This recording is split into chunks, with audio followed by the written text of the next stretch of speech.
La ville martyre de Mariupol. Des dizaines de milliers d'habitants cherchent toujours à fuir les bombardements alors que les convois humanitaires sont la cible de tirs. Eux ont réussi à rouler 250 km jusqu'à Zaporijjia. Sur les véhicules, de multiples traces d'impact de tirs et d'éclats d'obus. En arrivant, tous les passagers doivent avoir fourni leur identité. La police traque d'éventuels infiltrés russes. Ensuite, les rescapés de Mariupol peuvent raconter l'horreur. Cette femme coincée sous les bombes avec son fils paralysé, caché dans les caves de son immeuble détruit. Ça me détruit de l'intérieur d'imaginer qu'on a passé plus de 3 semaines dans un sous-sol avec un enfant handicapé, c'est effrayant. Le sous-sol ne nous a pas protégés des bombardements. Il faisait tout le temps froid. Je ne faisais que pleurer en voyant mon fils prier et demander de l'aide à Dieu pour nous sauver tous. Arrivent ensuite 3 mères de famille. Ces derniers jours, pour boire, elles utilisaient de la neige fondue et l'eau croupie d'un puits. Leur maison? Rien, il ne reste plus rien. Notre maison est totalement détruite. Mariupol est en ruine à 80%. La prise en charge des rescapés se fait dans un centre commercial. Les toilettes, c'est au fond à droite, les plats chauds à gauche.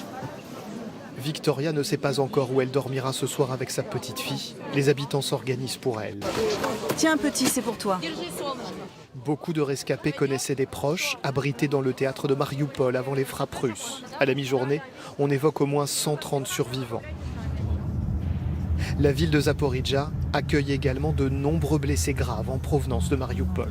Nous sommes désormais dans un hôpital du centre-ville, des sacs de sable pour protéger un générateur et en sous-sol, des enfants gravement blessés de Mariupol pris en charge par le personnel médical.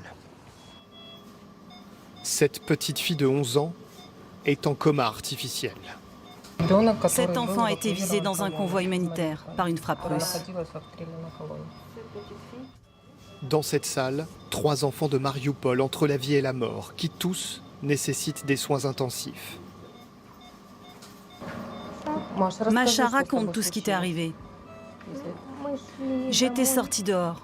Avec l'explosion, on est tombé par terre. On a ouvert la bouche et bouché nos oreilles. Puis tout est devenu gris autour de moi. Dans le couloir, la grand-mère de Masha évoque une famille entière brisée par la guerre. Masha et sa maman ont déjà été amputées, chacune d'une jambe. La grande sœur de Masha a reçu de nombreux impacts d'obus sur tout le corps. Juste à côté, une mère de famille parle de ses proches toujours coincés à Mariupol.